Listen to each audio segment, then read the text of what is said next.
let me tell you about my patient Margaret. 71 years old, sharp as a tack, retired school teacher, walks 2 miles every morning, and takes care of her garden on weekends. She came into my office one afternoon not because she was sick, but because her neighbor had scared her half to death. Her neighbor had gone in for a routine checkup, and what followed was a cascade of tests, referrals, biopsies, and procedures that stretched over 8 months. Margaret's neighbor lost 30 pounds from stress, anxiety, and the side effects of a procedure she never needed. She was fine. She had always been fine. The doctors were chasing a number on a lab report, not a disease that was hurting her. That story is not rare. That story is happening every single day in clinics and hospitals across this country, and it is happening to people just like you. I'm Dr. Jennifer High, and I have spent over 2 decades in internal medicine and preventive care. I love medicine. I believe in medicine. But I also believe that medicine, when applied without wisdom, can cause more harm than good, especially after the age of 65. There is a phrase we use in medical school that most doctors quietly forget by the time they are billing for their fourth test of the morning. First, do no harm. Here is the uncomfortable truth that no one tells you at your annual physical. More testing does not always mean better health outcomes. After the age of 65, certain screenings that were once considered standard of care can actually lead to unnecessary surgeries, dangerous complications, crippling anxiety, and a dramatically reduced quality of life, all without adding a single meaningful year to your lifespan. I'm not here to tell you to skip your doctor's appointments. Please don't do that. What I am here to tell you is that you deserve to walk into that office informed. You deserve to ask questions. You deserve to understand that the person handing you a referral slip is working from guidelines that may not account for your age, your overall health, or your personal values. Today, I am going to walk you through 5 common medical checkups and screenings that I personally would not get and would not recommend to my own family members after the age of 65. Some of these are going to surprise you. Some of them might even frustrate you. But by the end of this, you will have a framework for thinking about your own healthcare that no one else is giving you. Let's talk about what routine really costs. Part 1. Routine full-body CT scans. Every few years, a new wave of direct-to-consumer imaging centers pops up offering something that sounds incredibly appealing, a full-body CT scan. The pitch is seductive. See everything going on inside your body. Catch cancer before it starts. Peace of mind for life. Let me tell you what they don't put in the brochure. A full-body CT scan delivers a significant dose of radiation, roughly equivalent to 300 chest X-rays in a single session. For a 65-year-old person, repeated exposure to that level of radiation is not a trivial concern. But here is the part that really keeps me up at night: the incidentaloma problem.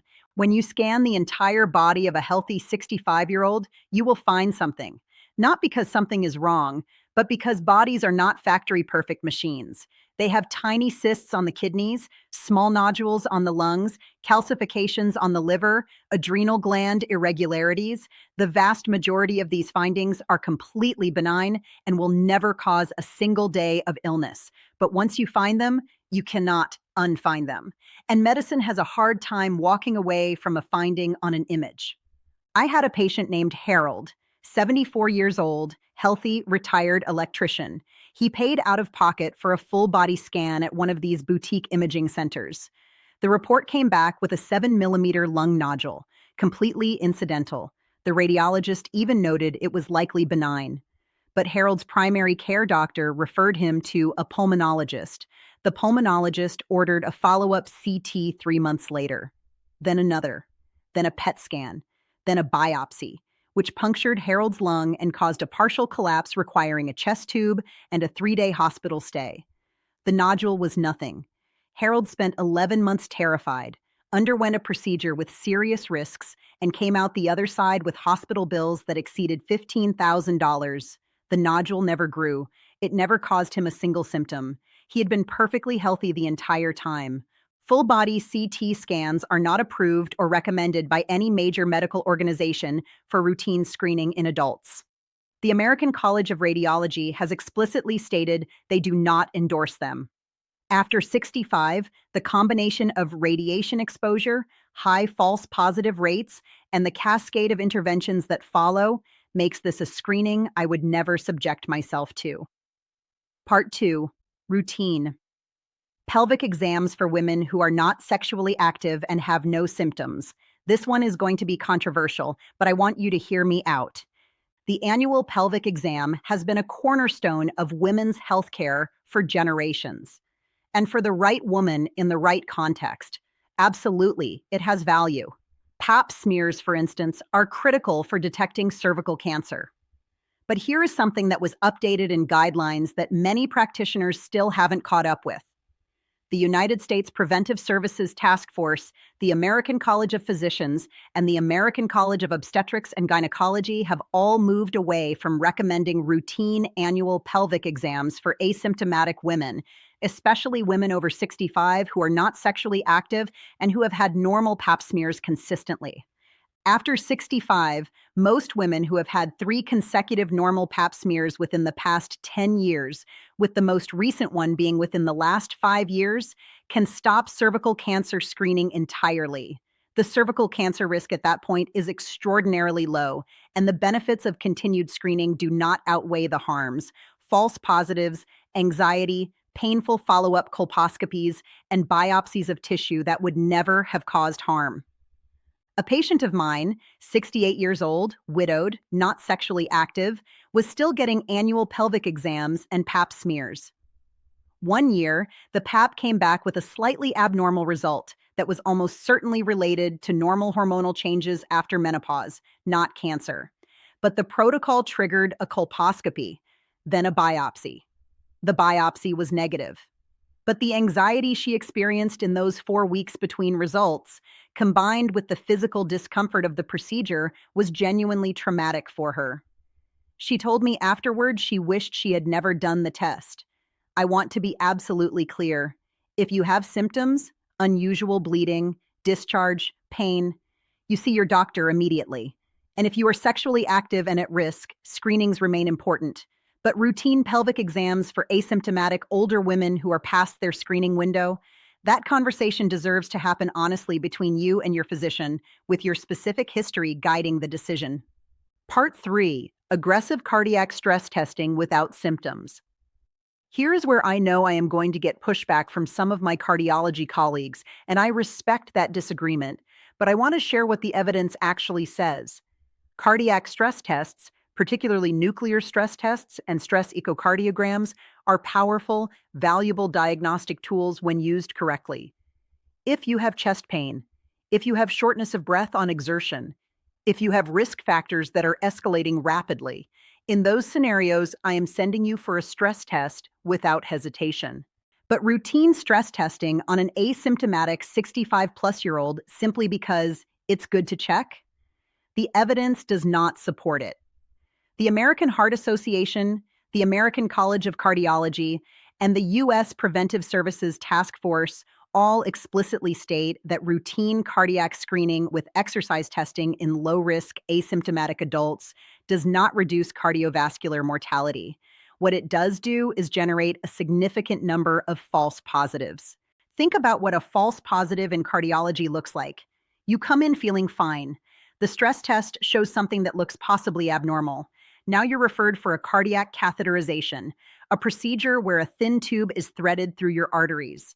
Serious complications, including heart attack and stroke, occur in approximately 1 in 1,000 catheterizations. And if you are 65 or older, your baseline risk of those complications is higher. Studies have estimated that for every 10,000 asymptomatic patients screened with a stress test, the number who benefit is genuinely small, while a meaningful number experience harm from the cascade of procedures that follow. Think about my patient, Frank. 67, a little overweight, but asymptomatic. His internist ordered a nuclear stress test as part of a senior wellness package. The test showed a slightly abnormal perfusion pattern. He was referred for catheterization. The catheterization showed mild coronary artery disease, the kind that was being perfectly managed with his statin and aspirin. But the interventional cardiologist felt compelled to place a stent. Frank developed a clot post-procedure, had a small heart attack, and spent 5 days in the cardiac ICU. He went in healthy and came out as a cardiac patient because of a test he never needed. After 65, I want you to know your risk factors. I want you to manage your blood pressure, your cholesterol, your diabetes. I want you active, eating well, not smoking. But a routine stress test because you hit a certain birthday? That is a conversation I would push back on very hard. Part 4. Prostate-specific antigen testing beyond a certain point. PS. A testing, the blood test used to screen for prostate cancer, is one of the most debated topics in all of medicine. And for men over 65, that debate has largely been settled in a direction that many patients and doctors are still not following. The U.S. Preventive Services Task Force currently recommends against PSA screening for men 70 and older. The American Cancer Society and major urological organizations have drawn similar lines, noting that the potential harms of PSA testing in older men substantially outweigh the benefits. Here is why. Prostate cancer is extraordinarily common in older men. Autopsy studies have shown that up to 80% of men in their 80s have some prostate cancer cells present in their bodies. The vast majority of these cancers are what we call clinically insignificant. They are slow growing, they are not going anywhere, and they will never cause symptoms or shorten a man's life. Men with these cancers die with prostate cancer, not from it. But when you screen with PSA and you find one of these cancers, the current system is poorly equipped to let it alone. Men receive diagnoses. Diagnoses lead to fear. Fear leads to treatment. And treatment for prostate cancer, whether radiation, surgery, or hormone therapy, carries serious risks of urinary incontinence, erectile dysfunction, bowel problems, and cardiovascular side effects that significantly damage quality of life. A large European study called the ERSPC trial and the American PLCO trial both found that for older men, PSA screening did not reduce prostate cancer mortality in a meaningful way, but it did result in substantial overdiagnosis and overtreatment.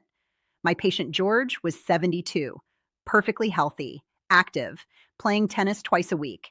His PSA came back elevated. The biopsy confirmed a low-grade prostate cancer. His urologist recommended surgery. George had the surgery. He never had incontinence before the surgery. He had it every day for the rest of his life afterward. He came to see me 6 months post-op and told me quietly that he felt the surgery had taken something from him that no one had warned him about. The cancer almost certainly would have caused him zero harm if it had simply been watched. For men over 65, and especially over 70, this is a conversation to have with your doctor honestly and thoughtfully, weighing your personal health, your family history, and your values. Routine PSA testing simply to check is something I would not do. Part 5. Routine. Colonoscopies after 80. I want to be careful here because colonoscopies save lives. They genuinely do. Colorectal cancer is the second leading cause of cancer death in America, and colonoscopy is one of our most powerful tools against it.